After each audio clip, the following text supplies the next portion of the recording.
पिता परमेश्वर सुधार जाती है पिता परमेश्वर।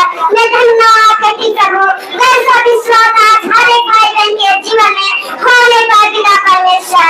मैं धन्यवाद करती प्रभु जो भी आराधना स्तुति होने चाहे प्रभु उसमें अगुवाई आपकी होने पाए, आपकी महिमा होने पाए प्रभु पिता परमेश्वर। मुख हम लोग की बारी आपकी होने पाए पिता परमेश्वर।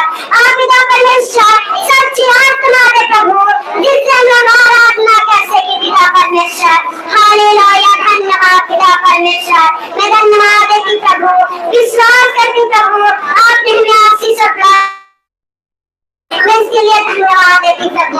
अपना जीवन तेरे हाथों में सौंपते प्रभु और इस प्रार्थना को प्रभु उद्धारकर्ता यीशु मसीह के नाम से मांगती हूँ आमीन हालेलुया हालेलुया। ठीक है ये हम करेंगे इस हारे है सच्चे